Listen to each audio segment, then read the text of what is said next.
ہم سب جانتے ہیں کہ بغیر اتحاد و اتفاق کے ہم اتنی بڑی جمعیت ہو کر بھی کوئی کام نہیں کر سکتے۔ مثالوں کے ذریعے سے ہم سمجھ سکتے ہیں کہ پانی کا ایک قطرہ ہے، 2 قطرہ ہے، تھوڑا سا پانی ہے، لیکن اس پانی میں وہ طاقت نہیں ہے کہ جو گھروں کو بہا لے جائے، اس پانی میں وہ طاقت نہیں ہے کہ جو بستیوں کو ویران کر دے، اس پانی میں وہ طاقت نہیں ہے کہ لوگوں کو ڈرا دے۔ لیکن یہی پانی جب قطرہ قطرہ مل کر دریا بن جائے، قطرہ قطرہ مل کر جب سمندر بن جائے، پھر اس کی موجیں جو ہیں جب چلنے لگتی ہیں تو اس کے سامنے کچھ بھی نہیں ٹکتا۔ یہ کیوں ہے؟ کیونکہ ایک قطرے سے کوئی کام نہیں ہوتا۔ قطروں کے اتحاد سے، ان کے جوڑ سے جو طاقت پیدا ہوتی ہے، اس کے سامنے دنیا کی کوئی ہستی ٹک نہیں سکتی، کوئی شے نہیں ٹک سکتی۔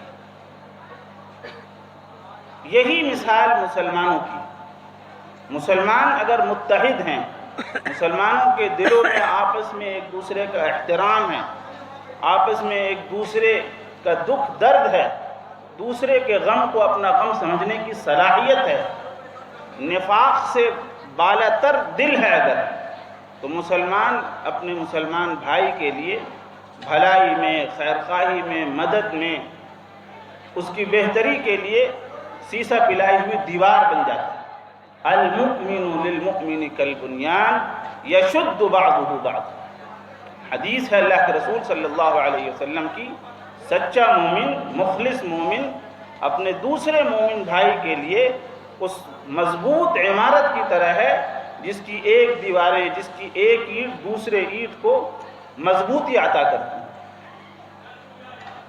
اس لیے مسلمانوں کا آپس میں اتحاد بہت ضروری ہے، اور اس اتحاد کو پارا پارا کرنے کی جو بھی کوشش کرتا ہے، اگر وہ اغیار میں سے ہیں تو انہیں سمجھنا چاہیے، دوسرے ہیں تو ان کی سازشوں کو، ان کی چالوں کو سمجھنا چاہیے تاکہ ان کا توڑ کیا جا سکے، ان سے بچا جا سکے۔ اور اس کی سب سے بڑی مثال ابھی ہمارے ملک کی تاریخ ہے۔ ہم لوگوں نے اس ملک پر 800 سال حکمرانی کی، اور ہم سے اس ملک کو چھیننے والے انگریز تھے۔ وہ پہلے یہاں چھوٹی سی کمپنی قائم کرنے کے لیے آئے تھے، اور گجرات میں انہوں نے اپنی پہلی کمپنی اور پہلا دفتر قائم کیا۔ پھر دھیرے دھیرے ان لوگوں میں اس ملک کی دولت کو لوٹنے کی ہوس پیدا ہوئی، اور ایک منصوبہ بندی کے ساتھ ہمارے نفاق کو ہتھیار بنا کر، ہمارے خود غرضی کو ہتھیار بنا کر، اس زمانے میں جو حکمراں تھے، اور 1857 کی جو غدر کی لڑائی تھی، اس کے بعد جو چھوٹے چھوٹے ریاستوں میں ہم سب بٹ گئے تھے، ان لوگوں کی وقتی فائدے کو دیکھتے ہوئے انگریزوں نے ایک ایک کر کے ہم لوگوں کے تمام خطے پر، تمام ریاستوں پر قبضہ کر لیا، اور سب سے زیادہ اگر کسی کو نقصان پہنچایا ہے تو وہ مسلمانوں کو نقصان پہنچایا۔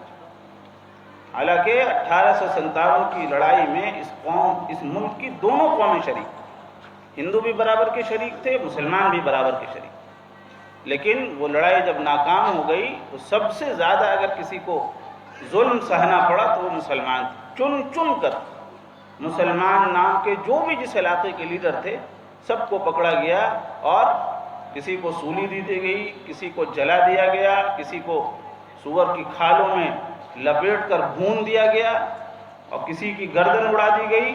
یعنی تاریخ میں ہے کہ دہلی سے لے کر لاہور تک جو جی ٹی روڈ جاتی ہے، گرانڈ ٹال روڈ جس کو انگریزی میں بولتے ہیں، بہت لمبی روڈ، اس کے دونوں کنارے پر جو درخت تھے نا، کوئی درخت خالی نہیں بچا تھا جس پر مسلمان علماء کی گردن نہیں تھی۔ تاریخ بیان کرنے والے لکھتے ہیں کہ 40,000 درخت تھے اور 40,000 گردنیں تھیں، اور اس زمانے سے انہوں نے منصوبہ بندی کی اور یہاں کی دوسری قوم کو یہ سمجھایا کہ ہم تمہارے بھائی خواہ ہیں، تم کو مسلمانوں سے الگ ہو جانا ہے۔ یعنی جو قومیں آپس میں اتحاد کے ساتھ اس ملک کی آزادی کی لڑائی لڑ رہی تھی، انہیں پہلے آپس میں لڑایا اور ان میں انتشار کرایا۔ اور اس کے بعد جب 47 میں آزادی کا وقت آیا تو مسلمان اس ملک کی 45% آبادی کے مالک تھے، لیکن ان کی جمعیت کو کمزور کرنے کے لیے اس ملک کو 2 ٹکڑوں میں بانٹا۔ ہندوستان کے نام سے الگ ملک، پاکستان کے نام سے الگ ملک، اور پھر پاکستان کو بھی 2 خطوں میں بانٹ دیا کہ کل کو یہ لوگ بھی الگ ہو جائیں گے۔ یہاں جب مسلمانوں کو متحد ہو کر رہنا تھا، وہیں سے منتشر کر کے رکھ دیا۔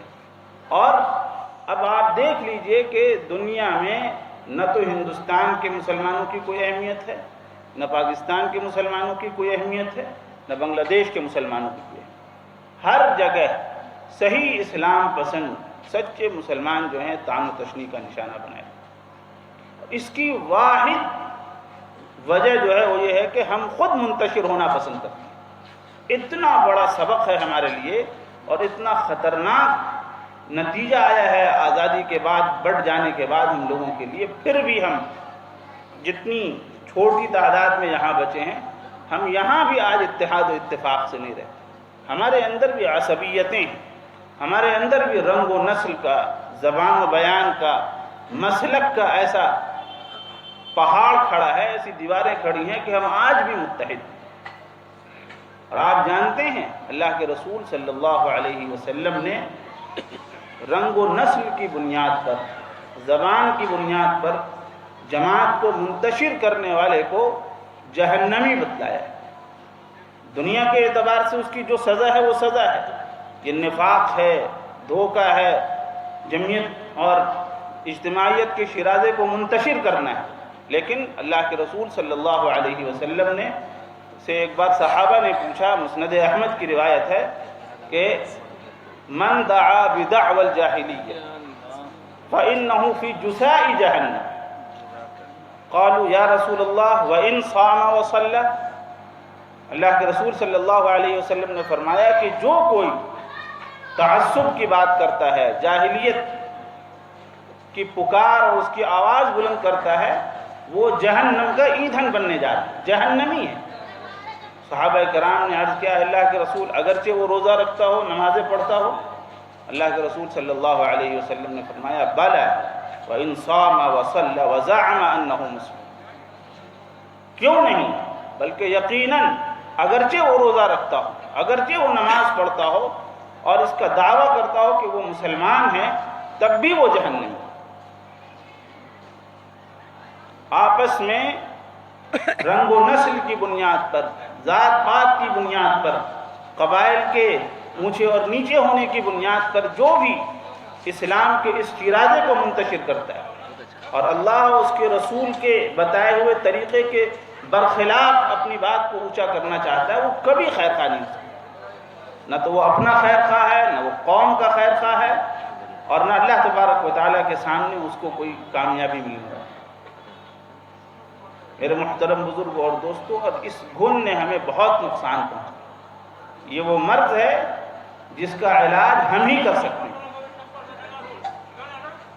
آپ بتائیے کہ اللہ کے رسول صلی اللہ علیہ وسلم اتنی سخت بات کہہ رہے ہیں، ہم کیا ہیں؟ ہم اللہ کے رسول صلی اللہ علیہ وسلم کو اپنے اعمال سے شرمندہ کرتے ہیں۔ ہم میں ہی وہ لوگ ہیں جو فخریہ اعتبار سے اپنے رنگ و نسل کا اظہار کرتے ہیں، عمل میں زیرو ہوں، نماز میں زیرو ہوں، نیکی میں زیرو ہوں، فیاضی اور سخاوت میں زیرو ہوں، صرف اپنے نام کے آگے اگر کوئی لقب لگا ہوا ہے وہ اس کی بنیاد پر فخر کا اظہار کریں یا اپنے کو بڑا اور چھوٹا کہیں، میرے محترم بزرگ اور دوستو، وہ اللہ کے رسول کو رسوا کر رہا ہے۔